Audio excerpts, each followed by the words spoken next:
Assalamualaikum warahmatullahi wabarakatuh. Bismillahirrahmanirrahim.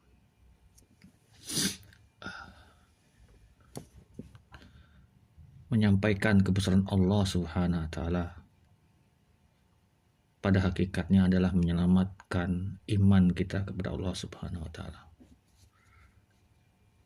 Karena iman ini adalah iman yang sangat terpengaruh oleh suasana yang ditangkap oleh panca indera manusia.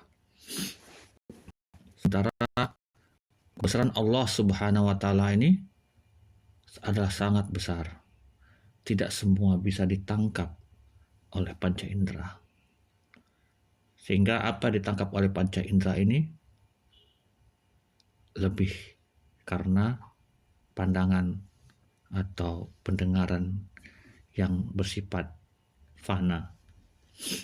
Sementara kebesaran Allah Subhanahu wa taala ini mencakup hal yang fana dan mencakup hal yang kekal abadi. Maka kebesaran Allah Subhanahu wa taala ini harus kita sering bicarakan. Dalam sebuah tindakan kita, maka kita perlu membuat pembicaraan dahulu. Apa-apa yang akan dilakukan akan kita bicarakan dahulu.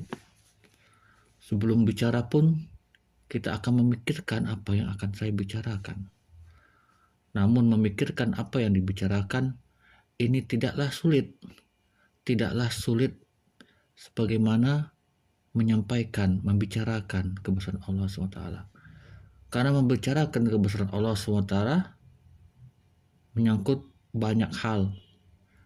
Kalau hanya pikiran saja, itu hanya di dalam pikiran kita saja. Tidak ada orang yang tahu apa yang kita lakukan di dalam pikiran kita.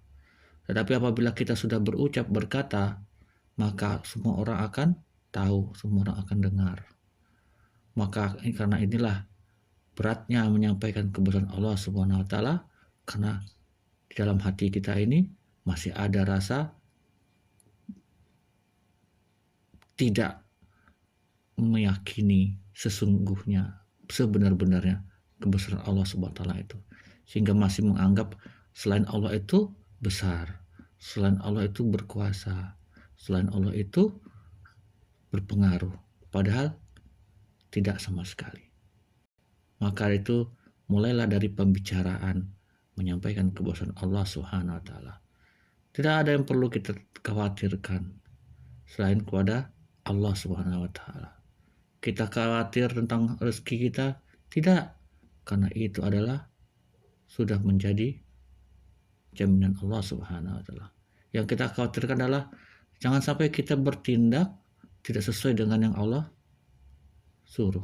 Allah suruh kita mencari karunia Allah, mencari nafkah, maka kita yang perlu kita khawatirkan adalah jangan sampai kita mencari karunia Allah ini melanggar apa yang sudah Allah perintahkan, melakukan hal-hal yang kezaliman dalam mencari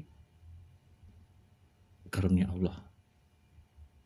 Nah, sementara itu Allah Subhanahu wa taala terus mengingatkan kita di dalam Al-Quran yang berulang-ulang sekali, beratus-ratus, beribu-ribu ayat dalam Al-Quran menyampaikan kebesaran Allah Subhanahu wa taala. Allah Subhanahu wa taala menyampaikan hal itu bukan untuk kebesaran Allah, tapi untuk keselamatan manusia. Hanya dengan manusia mengulang-ulang penyampaian kebesaran Allah, sebagaimana Allah juga mengulang-ulang kebesarannya di dalam Al-Quran, itulah yang menyelamatkan kita. Subhanallah wa bihamdi, subhanallah wa bihamdika, asyhadu an la ilaha illa anta wa astaghfiruka wa atubu ilaik. Assalamualaikum warahmatullahi wabarakatuh.